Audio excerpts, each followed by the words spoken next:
for this creature. Okay. Now, whether or not it's a Sasquatch, I have no idea per se, other than my other experiences tell me that it's a Sasquatch, because I never seen it there. I've heard it. I've seen the signs of it, everything from footprints to scat to all kinds of stuff. And then actual behavior. So one of the things that we've learned over the years is we had set up now this is a regular campsite for us. We had set up a fence around the campsite because we were sick of whatever coming into the campsite and like screwing with our tents while we're sleeping. So what we did is we set up, now not that the fence is going to stop it if it really wants to get us, but that's not the point. It's just deterrence, right? So we set this fence up and we only had a gap of about 3 feet for an opening. And I had a whole bunch of cameras set up. And what I was using those cameras for is to funnel the creature to where I wanted it on the fence line. Okay.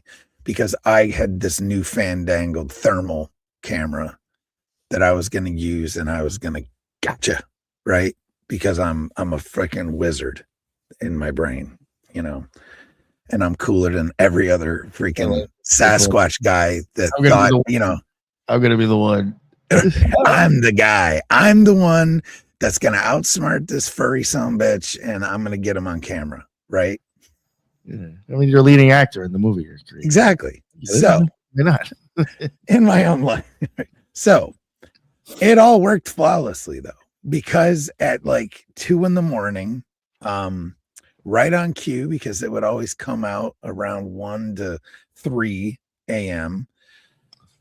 And it would cross this stream, and you could hear it. You could always hear it. It would cross the stream. Now, this place we called Broken Bridge because we had a bridge that used to go over to the other side of the property. And I'm telling you that this creature, which I'll just call freaking Bigfoot because it's what it is, at least in my brain. Bigfoot tore this freaking bridge down because it was repaired and nice and gorgeous, and we would go over. And that side is even more remote than the side that we had set up camp on. It was strategic that way. But I'm telling you, after we repaired the bridge, it tore it down. It was noticeable. Just something. It had to have been huge to tear it down. It didn't just crack or break. Something did it. But besides that point, it made its way across. It came up this little ridge right to the spot. It was about an 8 to 10 foot spot that I had left. It was the closest piece to the closest part of the fence to the tent. And I had set up a can. So I knew if it touched the fence, I would be able to hear the cans rattle. And that would be my cue, right? Now, this thermal is one that plugs into your phone. And it's badass. I wish I had grabbed it just to show it. Amazing clear pictures, right? And literally, you just plug it into the bottom, into the power spot on there, and then you use the internal camera. So I had 2 iPhones, this one and this one, all freaking charged up. 100% nice, ready to do the freaking, actually, sorry, this one, ready to do the deal. And I hear the can rattle after this thing comes right up, and I can feel it. Literally, that's how big this thing is. I can feel it, and I know it's there. There's no freaking aura. So that kind of freaked me out a little bit. I went, oh shit, I know I have this thing here, but it like clicked in my brain that like literally earlier that evening, I had seen 2 deer walk by there and gone, oh, okay, I can see these things. I couldn't see it. So that kind of freaked me out. That was just down in the bottom of my, in my lizard brain, kind of like going, hey, asshole, danger, danger, Will Robinson, right? But I What are did. your like inclinations as to what that might mean that it doesn't have an aura? I have no idea, man. Well, I mean, I could go down crazy rabbit town holes, right? But Yeah, well, go ahead.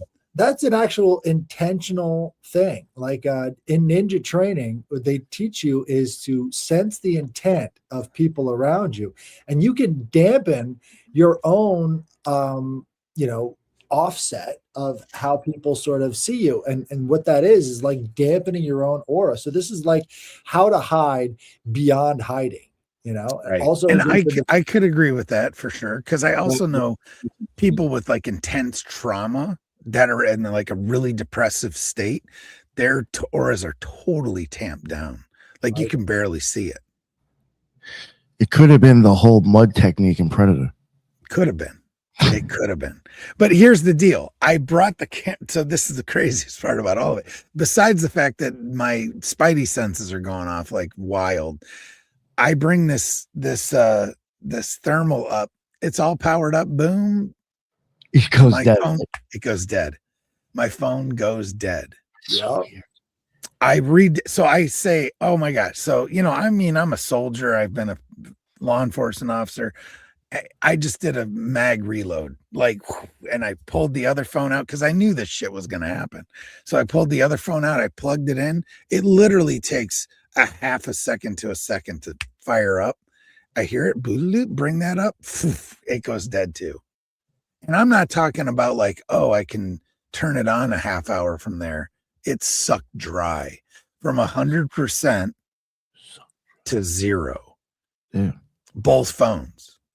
It sounds like a complete version of the electromagnetic spectrum. So instead of giving out electromagnetic energy, you're just sucking it all in. Now you hear this with paranormal investigation quite a bit, all these things like that. Then what happened after that was I had this, and I'm getting chills thinking of it now.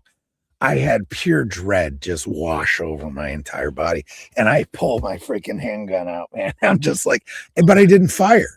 I didn't shoot. I could have very easily just started laying out 40, Smith and Wesson, but I didn't. I wasn't compelled to do that, but I was scared. I can't tell you a time I've been more scared. And it was all like horrendous. That feeling come over you, drop from your head, dude. It's a serious feeling. You don't forget. Oh, it's you're like, oh, I'm fucked. Like, yeah, what? Like I'm fucked. No, you are so grounded. I feel like that's like the ultimate feeling. Yeah, right away. I just sat there looking out that gap with just sitting like this, probably it was felt like an eternity.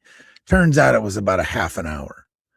I never heard it leave. I never heard it do anything, but and when it would come around, it's like it wanted you to know that it was coming because it was not quiet. You know what I mean? And it's definitely bipedal, just wild, man. So we've had a few incidents at that site. It's pretty freaking cool. But yeah, so that's that I haven't. Then another time with no aura, and this was pure evil, in my opinion. My wife and I are walking in our neighborhood, random summer night, and I see this like, I live in suburbia, so we will go on a walk and gorgeous summer night, whatever. Other people are out walking too, but this is like 9:30, 10 o'clock. Sun has gone down. And I see this. So we're coming down this one road, and off in the distance, there's like a hill that comes down. Like there's a hill that comes down. And at the top of that hill, under a streetlight, I see a figure. And it looks like a kid wearing a hooded sweatshirt. That's what it looks like. But it's like 70, 80 degrees outside. I'm like, okay, whatever. But the figure then starts walking towards us. And as it gets closer, I just get that pit in my stomach, and I don't see any aura. And the only thing that I can tell you that I immediately got this like overwhelming feeling that it was fight or flight, and I was going to fight, right? But like it was almost like, I talk about this stuff in my book, and I literally, the thought that popped into my head was, I need to get as bright as I can, like fight the darkness with the light. And I remember just like channeling, because I was already Reiki attuned and everything at this point, and that's what I was doing. I was just sucking as much light as I could into my body to like radiate, to like repel this, whatever the hell it was coming at us. And it was like dark, but it was darker than dark. I know everyone knows what I'm talking about when I say that. And as soon as I did that, like I pulled my wife behind me, and as soon as I did that, the kid veered off to the side, to the other side of the street, and then walked past us. And my wife and I didn't turn around like right away, but like 5-6 seconds later, turn around and it's gone. It's not there. That was a wild experience. And then there's people that I've seen, like famous people and stuff, that they have some pretty awful auras, dude. Yeah, you were telling me about that. You should get into that if you don't mind. Yeah, I'm not sure I want to go slinging names, but yeah, pretty awful. And we've talked about a few of them earlier. So do they have like holes in their aura, or is it muddy, or? It's muddy. That's exactly, but it's more like imagine the color of motor oil. Ooh. So it's kind of like That's freaky. Brownish, just gross, man. And they're usually real, like we talked about, they're real fragmented as well. So to me, when I see that, I'm thinking just pure evil. Like this is somebody that's either oppressed or possessed, even, whatever your beliefs are, right? It could go into a lot of that trauma as well as projection as well. True. So Absolutely true as well. So a lot of people, don't associate that blacker than blackness as being an aura effect, but I think it seriously is. It's like just the opposite end of the spectrum.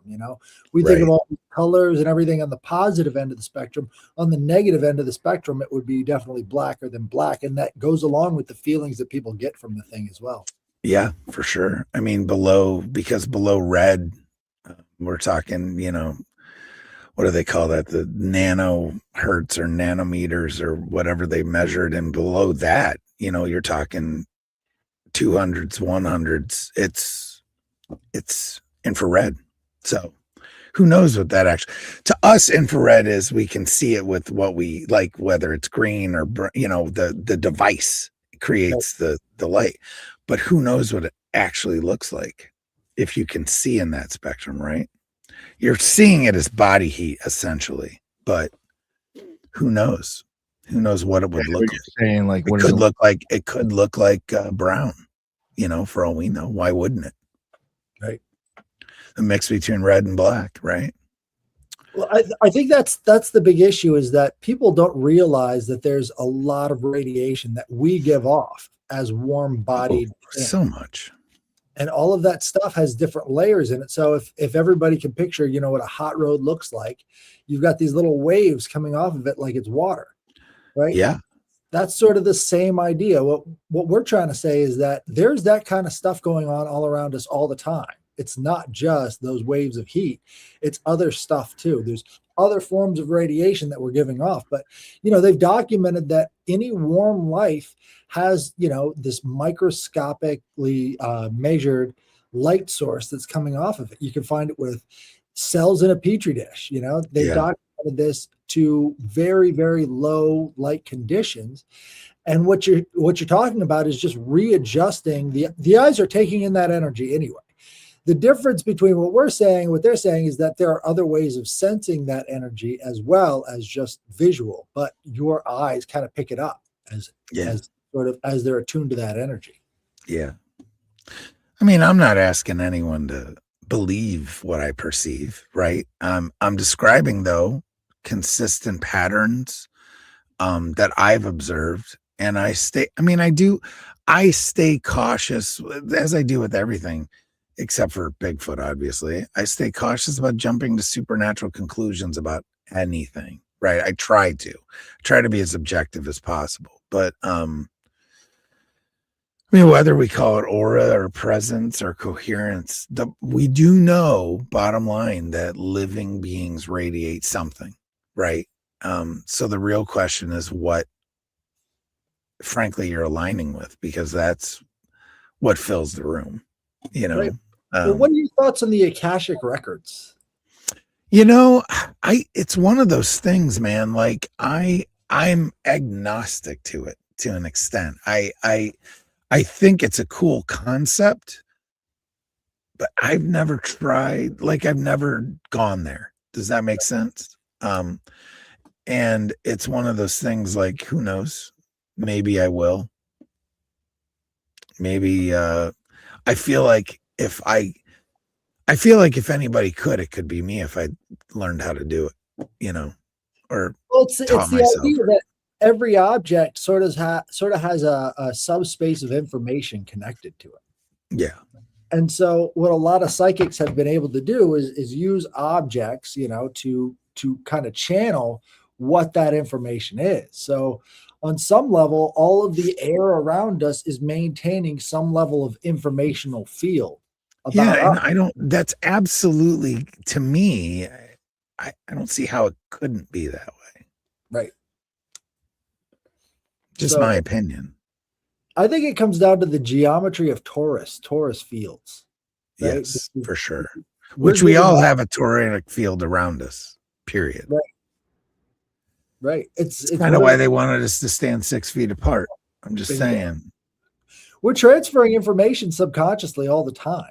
We don't absolutely. Just like, you know, when somebody walks up behind you. Right. And they get within a certain distance because you can feel that. Because you have a field that extends out about 2.5 to 3 feet outside you, period. And it looks like a donut. Your eyeballs project out 6 feet in front of you. I mean, I have a donut right here, but this is a bigger donut. Well, if you think about it, all life is kind of a donut. You've got the central channel between the middle where we take in the information field of foods and then excrete it out. We're all kind of donuts. If you just change the configuration of the toroidal field, you get everything on the planet, because all life is sort of ascribing to that toroidal field. So for sure, it only makes sense that there's some sort of coherence in the energy field around us as well. I mean, I do a lot of practice with my own hands when it comes to viewing auras. So if you've got a white backdrop, you just put your hand up, you know, kind of about as far as you can around you, and then just look between the object spaces. You're not looking at the object, you're looking at the space between the fingers and everything else. It doesn't take long before you start to see the gray envelope that is immediately close to the skin, right? And people are like, oh, that's just a trick of light or whatever, but it's never really fully been explained how we can actually see that. They just sort of have these ad hoc conclusions of what you're saying. And Jules. May I add to that? Jules' comment just quantum physics puts forth the idea that all particles are connected intricately. And this is kind of like the Akashic field or records, right? Beyond time and space, there is this faster than light connection. They're theorizing or summarizing. I've had the opportunity to meet some psychics, and not the ones on the phone necessarily, but they claim to be, and they do psychic readings and so on and so forth. Funny thing. I was No, definitely not like them. But I take it all with a grain of salt. But funny thing, psychics never look you in the eye. Headless, they all look above you with the baby vision. They won't look directly at you. They're looking up here. Right. It's pretty funny. It actually hits. I get hit with that a lot too, because I won't. People be like, "What are you looking?" Like they're talking to me, but I'm like, "What are you looking at?" I'm like, "Sorry, guys. Yeah, but it's because I'm looking around them." This goes back to hunting too. Well, go ahead. I was going to add too that there is a technique that was shared with me. It reminds me of the psychic mud technique we were kind of headless. You speculated on, and the idea was that you imagine a brown, earthen, really earth shield above your head when you feel like you are being observed in a manner and you don't want to be. It's a total brownout, if you will. This one woman I met was talking. She was very intuitive anyway, and she asked if I was, and I said, "Well, I have a good judge of character, and I referred to something about my good eyesight, and I catch things that people don't." And she kind of laughed. She said, "No, your eyes will tell you that they are being the useful organs and functions. You actually have a third eye, and with some people, the perimeter may be 6 feet, or the area rather, and sometimes you may be quite higher, literally up above." In a sense that, and so her explanation of how the eyes will tell us that they are performing these energetic detections and subtle energy understandings. It's often the third eye that's actually doing it, and the eyes are saying, "No, you need us." I thought it was a neat explanation, or insight anyway. Well, if you think about the eyes as brain tissue, the only brain tissue that's outside the body, it makes sense why the eyes would want to be involved in the process of collecting that information. But our brains are sensory organs as well, in a very similar way that the eyes are. So our brains have a certain perception that goes without, the way we think of light. So there are people now doing a blindfold vision where they're just practicing to try and get around using the eyes for vision. And what they found is that different parts of their head have better perception ability than just the eyes do when it comes to seeing without sight. It's crazy. Yeah, I've got a guy that I know that he's got a podcast, Beyond 369. Oh, what's his name? We had him on here. Carlos. Got his name. I can't remember his Well, last I'm name. thinking of somebody else. Either way, no, this guy, and he can do it. I've seen him. I mean, literally, there's no way he's singing with his eyes, and he's holding like flashcards back here, and able to figure it out. It's unbelievable. But he trained himself to do it. So. Right. And wild. The way that they train themselves to do it is to lie to themselves that there's light peeking in under the blindfold. Right. So as long as you can fool yourself that somehow it's your eyes, your brain can still connect with the vision outside of sight. Well, what that does is it's kind of scary, actually, that it just shows you how easily we can be manipulated. Oh, yeah. Big time. If you think about that.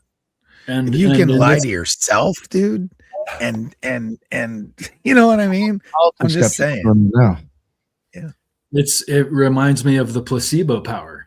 You take a suggestion and all of a sudden you've surpassed the physical problems or demands. Absolutely. Well, right. After you get good with your hand on a white background, try it again on a black background. And then understand that between the contrast between the white background and the black background, black actually picks up a lot more of the colors, but the white, you get a lot more of that gray. So these two different techniques will teach you how to do it, at command level. But it really does come to that unfocusing your eyes. And we see this again with a lot of the studies where you've got hunters that are able to perceive outside of their normal vision. And we always find in the ancient myths and stuff that hunting is associated with the divine, right? Because there's a separate consciousness that's going on as you're perceiving these things. You have to find the animal in acres and acres and acres of lush forested greenery. And the only way you're able to do that is by using other senses other than the ones that you're using, normally as you're walking around on the street. So once we've lost connection with that, it becomes harder and harder to connect. But for the ancient peoples, it was just like turning on a light switch, Yeah, right. And that's one of those things I say with this type of stuff is that I feel like it's very epigenetic, where we can get to a point where we can turn it on or shut it off, right? So, right. Well, one of the problems is that anytime you would have like an invading army come into another society, what they would try and do is get rid of the elderly keepers of the knowledge, right? Yeah. Because once you've erased that background and that past, then you can kind of put anything you want to in place of it. Yeah, But the oral tradition. Right. I brought these on. These are dicyanin goggles, right? And so these were developed by a guy named John. Let me see here.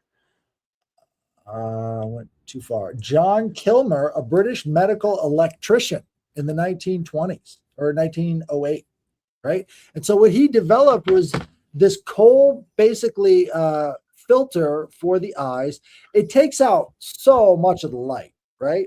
But when you're putting your hand up in front of a bright light, you can easily see that envelope. Again, what you're doing is you're filtering out 90% of the light that's coming through.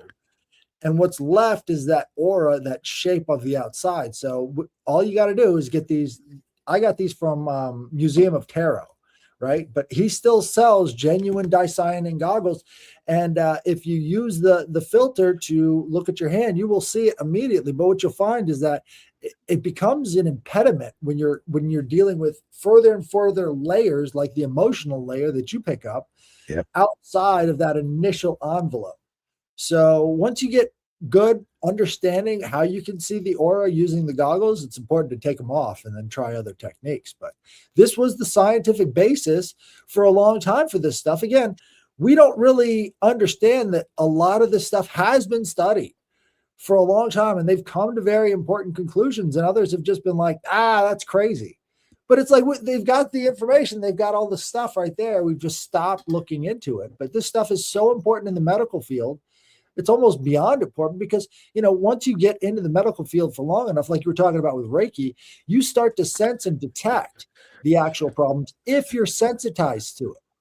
Yeah. The problem is our medical professionals nowadays are taught the opposite. You can't be sensitized to this stuff. You've got to always be closed off. And they make shitty healers if that's the case. Yeah. Very cool. Dicyanin goggles. Yeah, well said. There was one thing I did want to mention just before we keep going. I keep forgetting to bring it up. There are cases in some people where they're born with 4 cones in their eyes. The tetrachromat or something like that, I think. Yeah. Yeah. Tetrachromatic. Yeah, they could see auras supposedly. Yeah. 4 cones instead of. Get this, the animal with the most amount of cones that we found on the planet is no, it's a shrimp.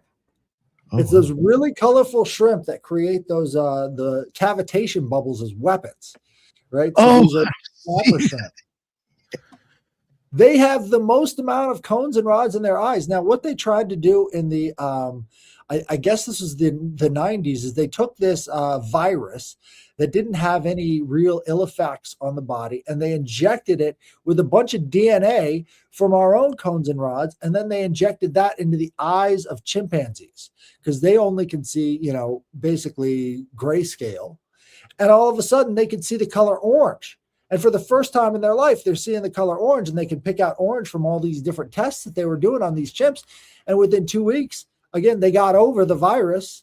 Could you imagine what would happen if you took the DNA from this snapper shrimp and took all of those cones and rods and shoved those into your eyes? You're seeing everything for 2 weeks, right? Way outside the spectrum of light. but I don't know if anybody's actually tried that.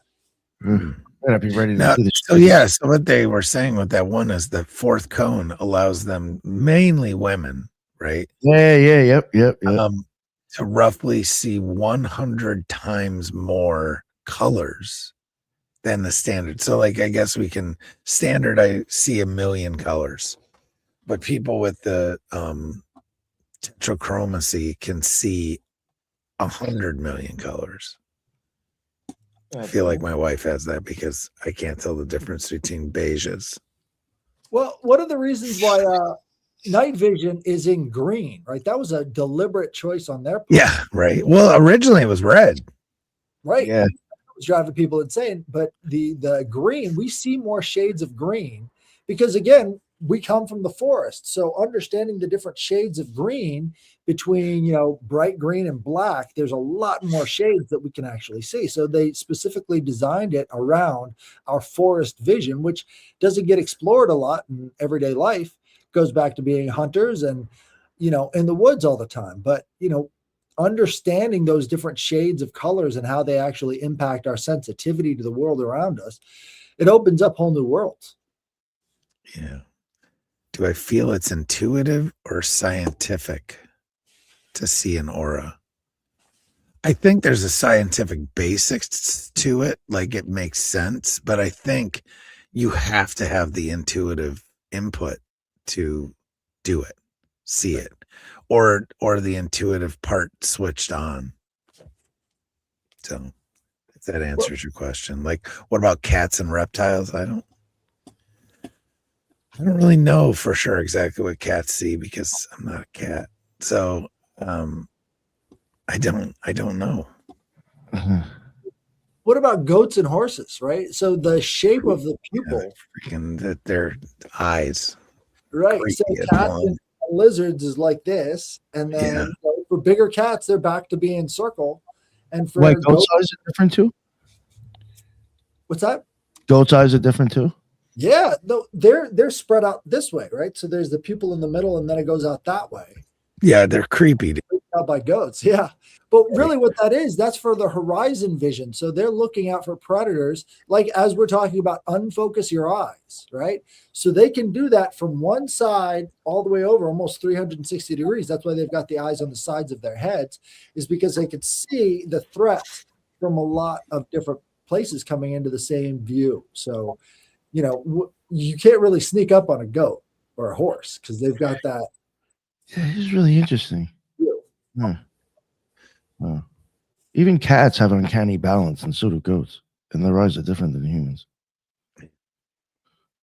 Right? You ever watch goats actually go down mountains, bro? That's like actually, like, if you watch that shit, you're like, that should be fucking impossible. Yeah. Like it's actually really weird to watch them like when you're running, like you're watching a goat run from like a snow leopard, like up in the. It's like Hindu Kush, right, dude? What? It's like they're like skipping down a mountain. That's like almost directly. It was like, how the fuck? Absolutely insane. How the fuck you just? Oh, fuck it, I got this. Like, fuck, that's some balls. Yeah. Did you guys ever hear the story about like some of the first night vision type things in Vietnam that they started using experimental optics, and that these guys put them on and allegedly saw like demons flying at them in this helicopter? It's a wild story. I don't remember it off the top of my head, but it's like demonic night vision, dude. Just saying. I think it's on YouTube. I want to say maybe it's what's that guy? See if he's a Navy SEAL. Demonic night vision. Mr. Ballin. Yeah, it was like infrared. They used red instead of green. Headless, you were breaking that down pretty well before, right? Yeah, but it was a toxic freaking chemical that they had in the goggle, and I don't remember what it was. But you put somebody in an all white room, you'll fucking make them go crazy. Yeah, right? You have no pinpoint, no anchor of where to start the structure of where you are. It's like literally like you're like suspended. So yeah, if you look up demonic night vision on YouTube, I'm pretty sure the video will pop up. So it's wild. removing the distinctiveness from the world around you starts to do that. Whether you're in a room with no sound, right? They've dampened all the sound. that will drive you. That'll wild. Whether you're trapped in like a cave where there is no light, either you All adjust black too will make you nuts. yeah. Right. So we need contrast to keep our brains active. Again, it's like the eyes are the brain matter that's poking out of your head. Yeah. So there's, and again, like what you find too with blind people is they have a hard time adjusting to night and day. Right. So there's a problem with their ability to see night and day, and it changes the way they perceive themselves and the world around them because they don't have that contrast. It's almost like if you think of all of the cones and rods, they have to be in polarities, right? Everything has to be in contact with each other. That is interesting. Yeah, polarity. Yeah. That's my aura story, man. Oh yeah, nice, man. That was good stuff. That's wild. What about you, Atlas? You got any more stuff? Well, I practiced aura viewing when I was driving, right? So as I was truck driving, I noticed that I could get real clear aura views of the trees at a rapid scale, right? So it's about the soft focus. Again, you're watching the road, and from the side of your vision, you're going to start seeing that aura coming from the treetops, and you could actually tell different species of trees without having to focus on the tree leaves or whatever, because the outside layer then becomes a different shape and a different color.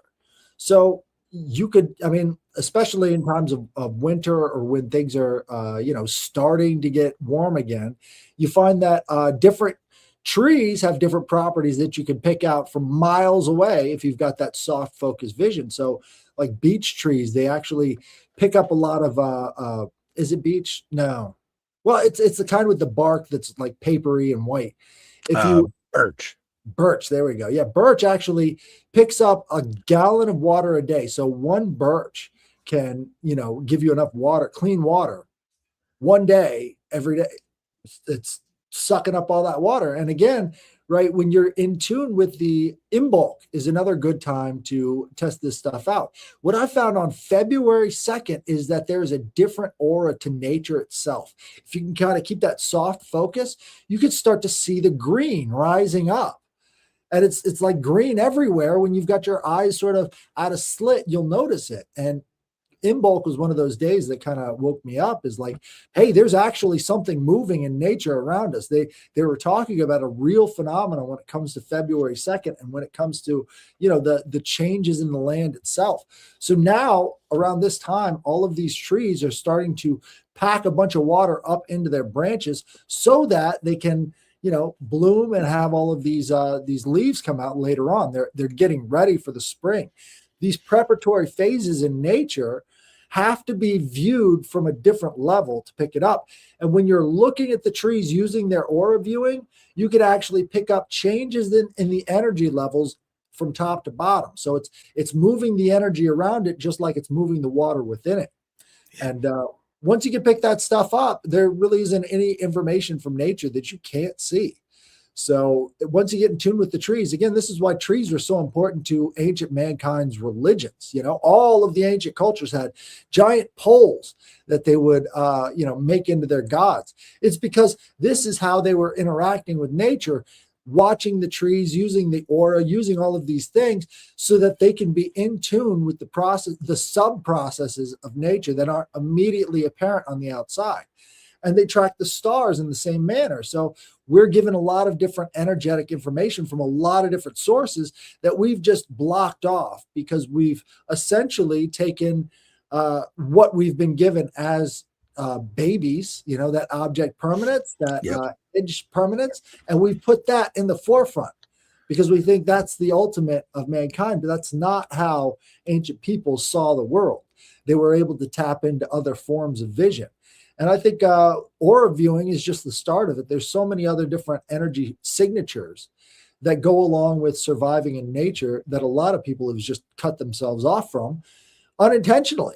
I'm sure that if they knew that there was other ways of seeing the world out there, again, they talk about how low the light spectrum is for our eyes. Well, that includes the electromagnetic spectrum. That includes gravitational waves too. There are different parts of the earth that have different gravitational waves. Electromagnetics start to go nuts at these rock structures, these megalithic structures. We find that, the compasses are just going nuts. So there's a different electromagnetic signature there that they're documenting, and they were using these structures. What they found is they can germinate seeds faster at these locations than in normal environments. And so this is actually integral in having a healthier crop the next year. This is a technology that people who only see object permanence and edge detection don't have. You can do that with copper rods, right? So well, there's that too. That's dowsing. Again, right. But no, I'm saying if you plant copper rods into the ground, what do they call it? Energy harvesting or something like that. And it'll actually make your plants grow faster, bigger, better. It's wild. I see that they stick copper pipes inside the ground where you're growing your shit. Right. It's wild, but it's cool. But that's what it's doing. It's pulling those unseen frequencies and unseen energy out of the atmosphere. I mean, we know that you can Tesla, I don't even want to go down that road. Well, I think this goes into how we've sort of blocked ourselves off from these different voices. Tesla always had these voices that was telling him which way to go and which way to look. And we've got other people too, like Edgar Cayce. He had these voices that were telling him where to go and what to look at. Yeah. And these were different ways of perceiving the world that we don't immediately notice because, again, our brains and, how we've developed has been on a certain track. And you look at animals, they don't have the same track. They can pick up auras in different ways. Your animals are capable of telling how you feel. Oh, yeah. Now, there was also Wilhelm Reich. Yeah. He was the inventor of the orgasmatron. Oregon. Yeah. And right, coined the term orgone or orgone accumulator. Right. It was not the orgasmatron. That's I have one. I built one. Did you? The orgone accumulator. I know where it was, though, right? Well, and he also was, I think, big into harnessing weather, and I think he might have came up with the concept of the copper rods, or at least used it. He had written the book that is the biggest example of the United States crushing the First Amendment. They intercepted his book and incinerated them all. He is freely published in many other places, but still limited to this day in the United States. Some of his books are prohibited, which is just interesting because how much we're talking about the prohibition of getting in touch with our potential, right? That was what he was all about in a mechanical sense, even. Well, ignorance is the best form of control, right? Yeah. Because you don't know what you don't know. And the best way to control a person's perception is through ignorance. We're seeing that now with the Epstein files and everything else. People are going nuts with this information because they don't know what they don't know, and they're just assuming, right? So it's created sort of this feedback loop of now everybody knows that he was eating babies or whatever. It's like, no, not really. We don't really know that. You're just taking that and running with it. So that's more beneficial because now we're stuck on ignorance. Instead, now, if you can expand your vision, if you can expand your collection of information beyond the available light frequencies, that's a whole different form of information that if you can control that, you can kind of keep humanity on a certain track. Now, understandably, we've sort of gotten around that in the information age, right? So it's become a lot harder to control the books of Wilhelm Reich and a lot of other people because we're at a different level. But Wilhelm Reich is just sort of copying the Greeks, right? So fertility was seen as energy back then, right? It was a certain type of energy. And so what does he call this certain type of energy that's all around people? It's orgasmic energy. It's that same kind of fertility concept. This is what starts the process of life growing, right? There's a different energy field that's interacting with life on a fundamental level. What they've actually found too is that if you change the electromagnetic frequencies around a zygote, you can change how that zygote develops, right? You can get dinosaurs from chickens based upon the electromagnetic frequencies that you're feeding to these zygotes. That's going to change the whole game in the next coming years. And this is all about the perception, the ability to have perception control on a much smaller level, micro level perception control. That is a game changer, because is DNA a blueprint or not, right? We always think of it as the blueprint and the precursor to everything, but it could just be an expression used to manufacture copies, right? So there's a difference between the energetic blueprint, which is what we initially have. Those are the conditions inside the mother's body that end up developing the life itself, as opposed to, what you could be seeing is, the electromagnetics on that being, and not the genetic signatures, right? So the genetic signatures might be a byproduct of this epigenetics, which is the case if you think about the epigenetic studies themselves. The way it got started with epigenetics back in the 90s, they took these rats and they put them through these mazes, and they had the stimulus response for these rats.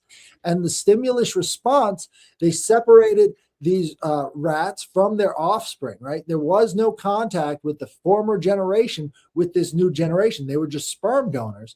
And what they found is that the rats that were offspring could solve the same problems and actually do a lot better than their predecessors, because there was some kind of ancestral genetic memory going on with that offspring. Right? Now, how does that information transfer? Is it in the genes themselves, or is it within the energy envelopes that all life has as signatures when it comes into contact with another? So the study of auras might actually be more important than the study of genetics, right? So we're thinking, oh, DNA is everything, but actually these are the frequencies that the parents put into these zygotes as they form into fetuses and all the rest of this stuff. That's actually more about the energy going into the system, as opposed to these blueprints. And again, it goes back to, well, are we energy beings, or are we just material things, right? There's a difference there. But I think there's a lot more promise going on when it comes to the energy potential, because changing the energy around a living being changes its perception of the world. This also goes into electronic warfare, right? So you've heard of Havana syndrome. They're bombarding people with harmful frequencies that create damaging effects on the body, right? They're not messing with the genetics, but they end up messing with the genetics. Those are the expressions of that energy field around it. So, what we put into our bodies electronically might be way more important when it comes to health than we give it credit for. And we're starting to see the energetic health field really start to take off. Again, pioneers like Wilhelm Reich would have been like, obviously, duh. And now we've got all of these cell phone towers that are emitting a lot of different frequencies of whatever, changing the nature of who we are, who we're becoming. Yeah, I interviewed a guy. His name is Philip Milburn, and he built this, I guess you would call it an orgone accumulator, to do like medical stuff with, right? So I was so skeptical, and I was like, you know what? I'm going to put one together. I actually made 3 of them initially. And all they are is, I can take it apart, and it's cotton cloth with steel wool in between it, which you can see the steel wool here, and then you sew it all together, and you've got a bottom inside. But this is just a regular like a coffee can. No aluminum though; it's got to be steel.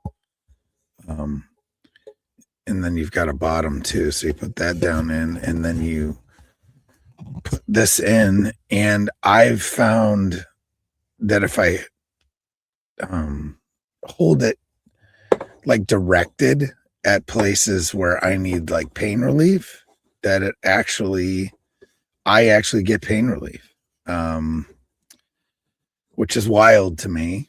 And then I did some, I mean, it's all, none of it's scientific. It's all observational, but whatever. For me, it worked. And then I gave it to a few of my friends to try on different things. Some women, because allegedly it's supposed to work well with like menstrual cramps and stuff. So I let them try it, and they all reported good responses as well. And then another buddy of mine who has got some pretty severe hip injuries, same type of thing. It takes his pain threshold from here to here. So it's not like I swear by it, but I definitely use it. Simple enough to make. So cool. Yeah, that's so cool that you made those.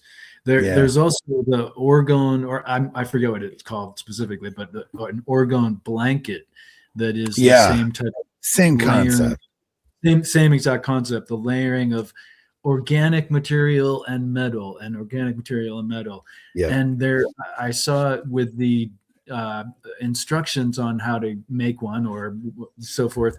It says, or when I saw it on this website a while ago, it said, do not use this within 25 miles of a nuclear power plant. Correct. So I've heard that.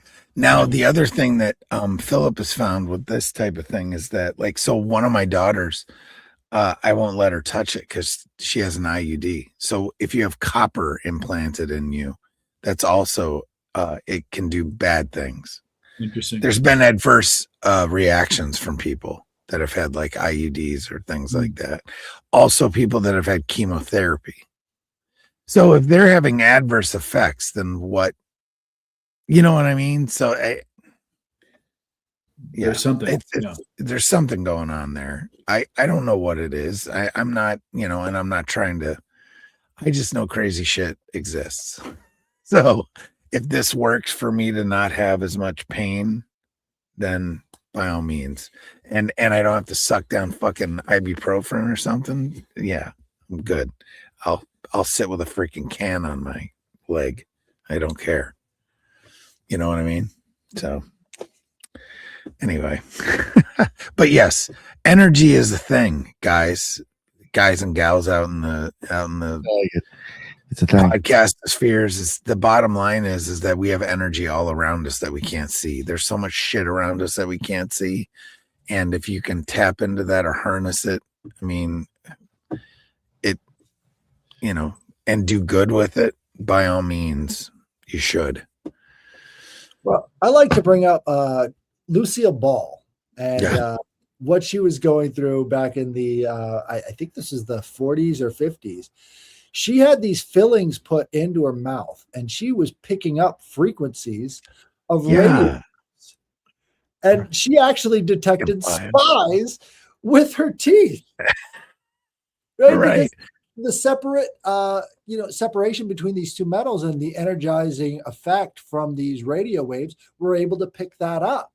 Right. So if anybody's ever stood next to a massive radio receiver antenna, right, it's based off of whether or not it's FM or, AM. Yeah. These frequencies that they're giving off are very detectable as close as you get to this stuff. And if you think about it, just the amount of distance, right? Because all antennas is a modified spark gap, right? So it's collecting that information between these two frequencies in the air, and you're getting a signal from that. So we're energetic beings, and to have the ability to pick up spies with your fillings, I think is a perfect example of that. We're living in an energetic universe, and most people just kind of ignore it and go Well, on. I mean, you got to think of it though. I think people, it's so just like part of our culture. But think about Wi-Fi and all the shit involved in that. Like it's like Willy Wonka's chocolate factory, folks. I mean, how could it not be? What you had the what was the television, but it was the transferring him from real life to TV. Bro, I'm sorry, but you have the entire world's catalog. This is like Alexandria's fucking library right here, guys and gals, period. And it's all done through the fucking air. So explain to me how you know what I mean? Like that's magic. Yes. The There's- Wi-Fi. Okay. The There's a Wi-Fi. deeper thing going on with that too. Think about it. We're in the age of Aquarius, and Aquarius is the watery air sign. What better example of a watery air sign is this frequency in the air itself? These radio waves in the air. It's like water in the air. That's what we're You're literally transferring information from point A. I mean, even radio, right? With waves, you're transferring intelligent information from one person to another over space and distance. It doesn't even matter, right? And we're doing it wirelessly. So, in turn, don't tell me that you can't do all kinds of shit. Or is it technically going are we going faster than the speed of light when I send an email, depending on how far it's going? I don't fucking know. Talk to Ed Mabry. He thinks the Think speed about of it, light is slowing down. Those can go through. So you mean like I could send my shit to China and an email could go through in what, like literally seconds? Seconds. Not even. So, I don't even, milliseconds. Yeah. Because when just the other day I was texting with a dude in Germany. Texting, man. Boop, boop, boop. Oh yeah, think about that. A text message. Back and forth. That's insane.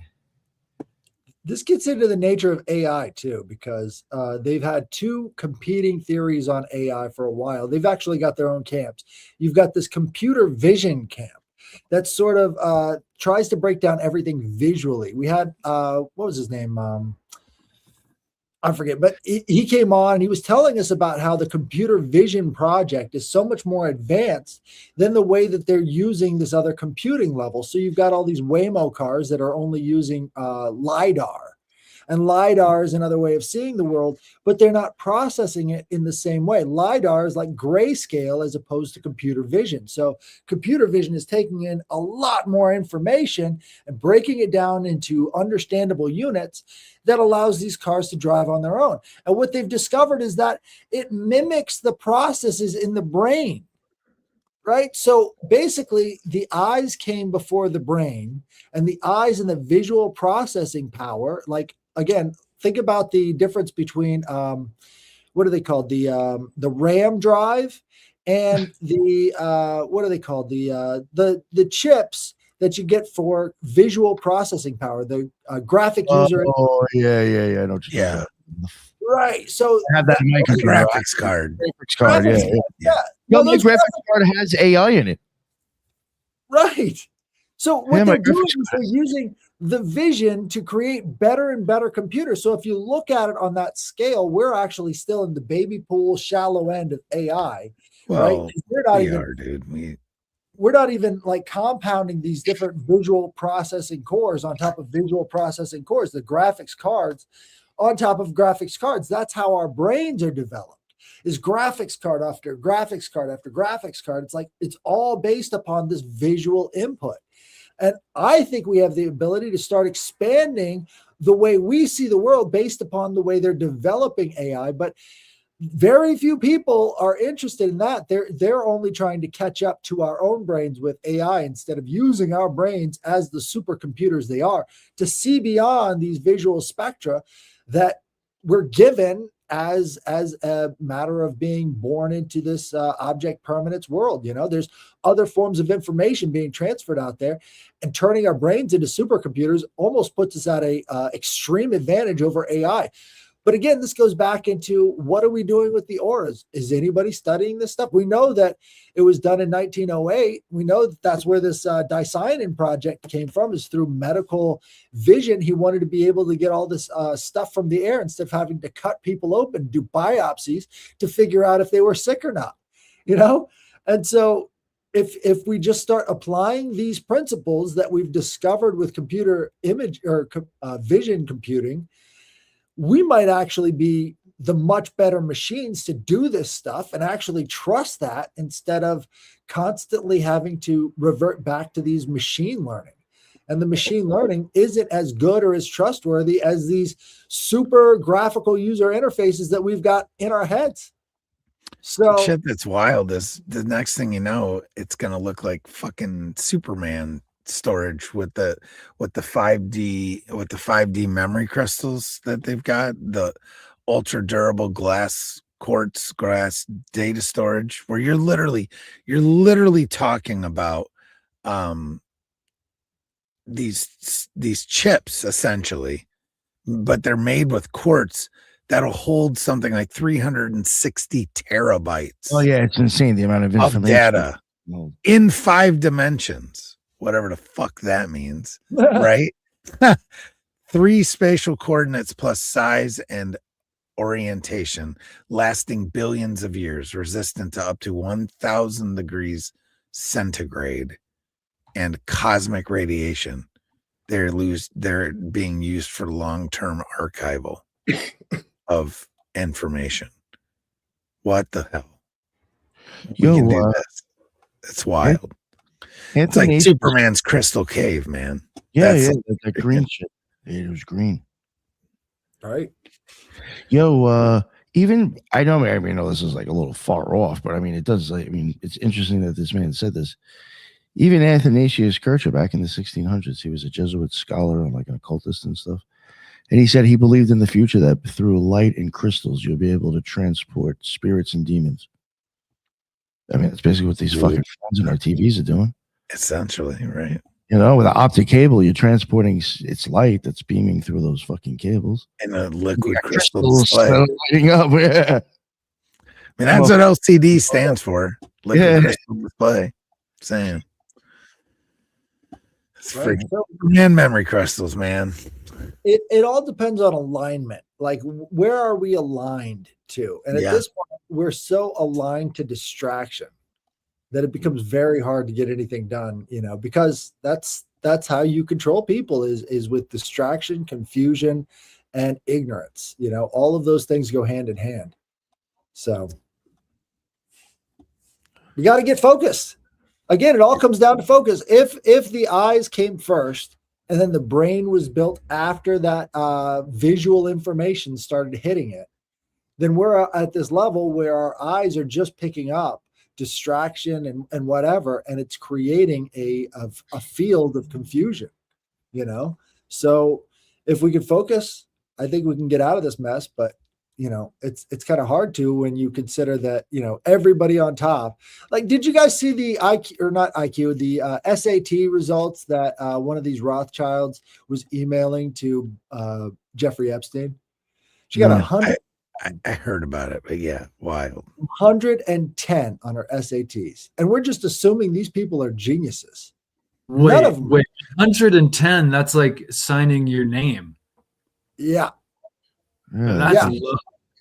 That's low AF. It's unbelievable how stupid these people are. And if you think about the downline effect of that, you get, you know, the Lindsey Grahams of the world. There's nothing there. There's no kind of recognition of what the world is coming from these.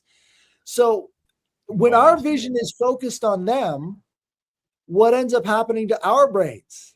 You know, it starts to shrink because there's nothing there. There's no substance, there's no depth, there's no nothing. So the way out of this stuff is just to stop focusing on them and actually focusing on the paths that will bring us a better future. It's, you know, it's navel gazing versus looking up at the stars. And I think all of this stuff having to do with it's always been this way. The dumbest people rise to power. We've been in this kakistocracy for a long time now.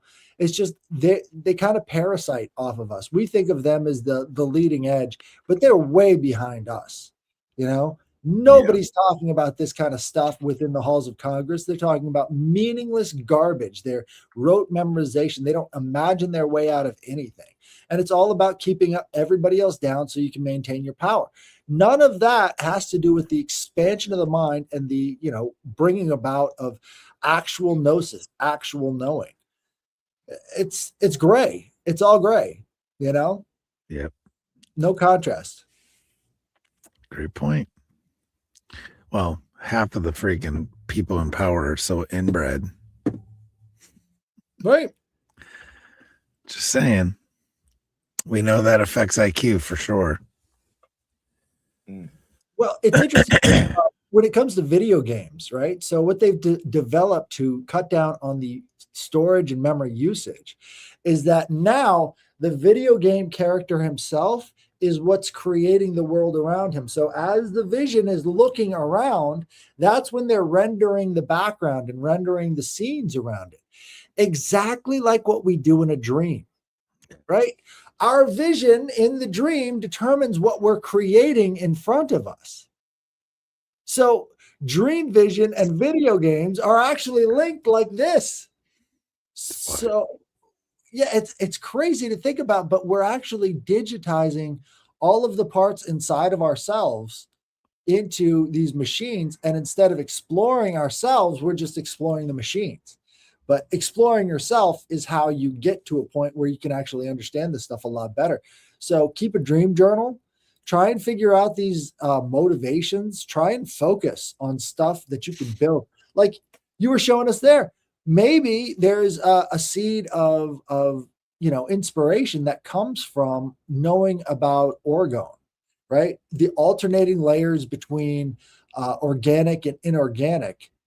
These, if there is any power there, if it's accumulating some kind of cosmic radiation, maybe there's another form of technology you can build off of it. So having that focus to build our way out of this is the only way out. We're not going to destroy our way out, obviously.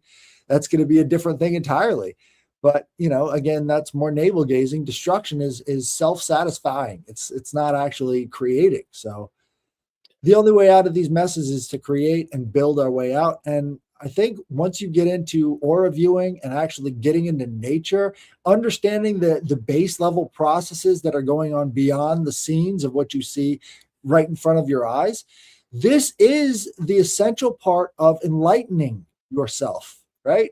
We talk about the light when it comes from these objects and from these people and all the rest of this stuff. But, that light, our input is just as important as our output. Unless you have the correct inputs, you're never going to have the right outputs. Yeah. Good stuff. Well said, sir. Well said. Was there anything? Did you guys want to add anything else before we start to wrap it up? Ethan, did you have anything you want to say? Headless about it? I'm done, I think. Well, I think if we can get some good aura viewers out there, if you could start to practice, look this stuff up, this becomes really useful in researching maybe not so evident information. We've got to have the right vocabulary for how to do research on this stuff. Far too often people speak in absolutes. And when it comes to this stuff, we were talking about percentages, like what's the likelihood, So let's take it back from the absolute perspective and let's start adding percentages of whether or not these things are real. And we can, start to come to more and more concrete basis for understanding this stuff based upon that understanding. But guys, practice aura viewing. You never know what you're going to be out there seeing and looking at, because we are on the baby pool end of the electromagnetic spectrum. Our visible waves are very, very small. This is why, if you guys have ever seen the double rainbow, what that is the electromagnetic spectrum repeating itself back into the observable universe. So there's actually colors all the way from one rainbow to the other. There's colors all throughout that. You just can't see it. Those are not the visible spectrum of light for you. So once you can actually get into aura viewing and start to understand how much you can actually perceive, that rainbow starts to expand further and further out. And having the right inputs gives you the right outputs. So let's work on it together, you know? I would follow that too by sharing, practicing meditation along with that, because that when you close your eyes, it helps to activate the potential of the third eye. I think you start to see these amorphous colors and so forth, and become maybe a bit better at detecting them, to add on to what you're saying, Elvis. Think about how much we program ourselves to not see in the world, right? So the entire, thing about our brains are filtering out a lot of information, and you've got to be in a calm, relaxed state to re-access that information. So, you have to be able to access that within yourself before you can actually access the information outside of you. I just got an article from a buddy that says scientists produced a particle of light that simultaneously accessed 37 different dimensions. I don't know how this is possible. I don't know what that is, but that's stuff that's happening out there, folks. And so I'm going to read this article. I mean, obviously it was published in January in Popular Mechanics, but I don't know what the hell that is. But oh my God, like even if 1% of that is real, right? It just makes you, this place that we live is so much more than what we see. And, we literally see nanometers of the light spectrum, when it's this long and we see this much of it. So with that being said, get out there and expand your mind, because, what else are you going to do? Right. Eat grilled cheese and, play video games all day? Because what the fuck? Grilled cheese from Starbucks. Yeah, I mean, grilled cheese are epic, right? They're amazing. But at the end of the day, I'm saying, there's so much, everyone's got so much more potential that they just need to tap. And it doesn't take much effort. You just got to do it. So, right. Focus on auras, right? Practice on a black surface, practice on a white surface. When you start to get good with your hand, you'll start to get good with other people. And like you said, like it's a sensitization process. yes. We're desensitized from the time of birth forward to only focus on objects. Once you can bring back that soft focus, like Ethan was talking about, you can open up a whole new world to yourself. And doing this at work, it really strengthens your mind. You've got the dual focus going on as you're working. You're also seeing auras. You're understanding how the energy is moving around you. You can actually, a lot of people talk about clairvoyance. Clairvoyance comes from sensitizing your mind to the energy outside of yourself. And maybe we don't fully understand it yet, but we see example after example after example. Sensitizing yourself is always the first step. And most people want to be desensitized. That's where the escapism comes in. They want to be desensitized. So let's resensitize ourselves in controlled environments so that you can handle that energy outside of yourself, Mm. I'm excited when talking about this stuff, because you can see horizons haven't even been mapped, we are so far outside of our potential. It's incredible. But where else are the frontiers going on, Like, are we getting us to outer space? I don't think so. I think they're way too incompetent to take us there, Yeah. So let's look at the inner space. The inner space is a great place to start. I agree. It's the most bigger trip, inner space. Agreed. All right. Well, I think we'll wrap it up here. Ethan, would you like to let everybody know where they can find you? Well, yeah, thank you guys so much, man. Thanks for the chat. Bennett, thank you so much for sharing your life experience and your wisdom, as always. I appreciate you. And I'll be so audacious today. I hope, Nick, you find this impressive and headless, to promote my book, The Geometry of Energy, which is relative to the conversation. And my website, you can check out a bunch of stuff related to it for free, obviously. And so, again, Peace and thank you guys. Oh, thank you, sir. I appreciate it. And Headless Giant, my man. What's going on, sir? You can find me at the Headless Giant on X and on YouTube and on Instagram. I did a great show on Sunday with Ethan and Ricardo. People were going nuts over it. I think, the Trilogues is a great show. Check that out. So also tomorrow we've got 777. Are you in the mood to do another? Yes. All right. So check that out as well. We're talking about the Kabbalah of Aleister Crowley. And if you want to get to know the mind of Aleister Crowley. Get to the good part now, actually. right. We're past all of the, That's been really enjoyable already. You guys. Jumbo. I'm really liking it. But check that out as well. And also on Thursdays, we've got the mailbag. So get your interesting experiences like Bennett had over here with his Bigfoot. Send those to the email at headlessgiantpodcast@gmail.com. And we will read those emails on the show. Definitely check that out. Thank you. Thank you very much, Headless. And Bennett, my man. How are you? Again, Bennett Tanton, Broadcasting Seeds Podcasts. Got some books, got a Substack, got all kinds of stuff. You can just find it all at broadcastingseeds.com, YouTube, or anywhere that podcasts are played. Oh, yeah. Thank you very much, sir. Really appreciate you coming on. Liz, I appreciate you jumping on as well. And Bennett, for real, I appreciate you telling your story. So, Anytime. Pretty well. I got more. Oh, yeah. Okay, sounds good. Ridiculous. And Ethan, of course, always a pleasure for you to make it. And everybody in the chat, that is what's up. I appreciate everybody there. That's where we go live. And until the next one, everybody be well. Later.